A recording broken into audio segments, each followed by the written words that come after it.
It's also some sad news to pass along. We learn on Friday that legendary broadcaster Dick Enberg passed away at the age of 82. He was all over the sports world, a football, basketball, and baseball Hall of Famer. He loved baseball, spent the last 7 years of his career calling San Diego Padre games. And a statement from baseball commissioner Rob Manfred with the following: Dick Enberg was first and foremost a true gentleman who just happened to be among the most distinguished sports broadcasters in history. He was well known for bringing many different sports into the homes of fans, but he had a special bond with the national pastime.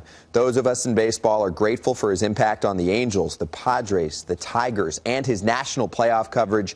I was fortunate to get to know Dick during our 2016 All-Star Week in San Diego, where he participated in the pregame ceremony a year after he was honored in Cooperstown.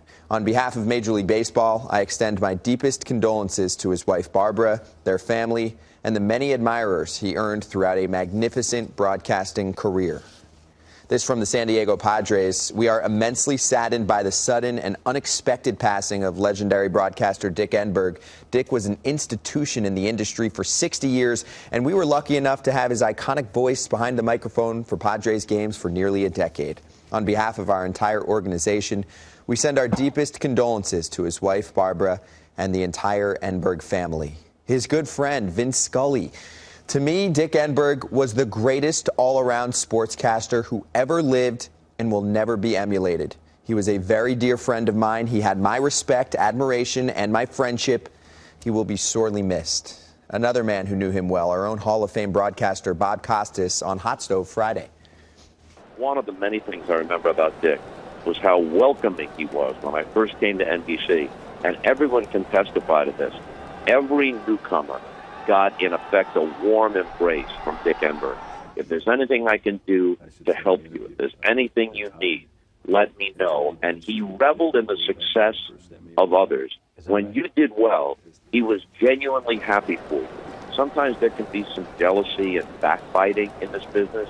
There wasn't an ounce of that in Dick Enberg. He was just an entirely decent human being. Ron, you knew Dick Enberg. I did, a class act, and his generosity, I think, is what everyone is talking about today. He was one of those guys that you're a little afraid to go into the booth, because what happens with announcers, go into each other's booth and they give the state of the union of their team, you give the state of the union of your team. Dick would just sit there and go down the entire roster. So generous. You felt like you knew the Padres after you'd spent some time with him. Just an amazing man. Genuine guy, loved sports, worked into his 80s, calling a number of different sports. So much versatility, too, as a broadcaster. And here now is more on the life of Dick Enberg. The first game I called for the California Angels in 1969, play-by-play, it was Fred Haney that gave me a great piece of advice. Came into the booth about 45 minutes before you go in there, and I'm just here. Finally, this is the first one. And he said, Enberg, I'm not going to come into your booth the entire year. This is your office, but I want to give you one piece of advice. Don't tell me what you think the ball should do, what you hope the ball will do, what you want the ball to do. Report the ball. Just report the ball. And he walked out of the booth. That was the advice. And it was a beautiful piece of advice. That ball is drilled to deep left center field, and Myers will touch them all. They sent me to winter ball, and Chuck Tanner was running the team in Arizona. So I go down there with a tape recorder. Hey, I'm about to be a major league announcer, and other than some limited experiences back in my college days, really hadn't called much baseball, but I knew the game. And so I'm calling it, the play. When there's a home run, he'll touch them all. I threw that in there. And afterwards, I played it for Tanner. He said, that's good. I'd keep that. I think that's good. He gets something going early. High, long, touch 'em all. Gone, touch 'em all. Touch 'em all. Along with Oh My, which started over 50 years ago. Here's the throw, and he is out of there. Oh my! Long run, Solardi gets there. Oh my! I still am the fan, and I'm pleased at that when I go to the ballpark, I'm part of them. I'm part of the fan. I care what happens today. I hope we see great plays. That ball is drilled to right field as he hit another. Touch 'em all. 2 homers, 2 doubles, and the Padres win.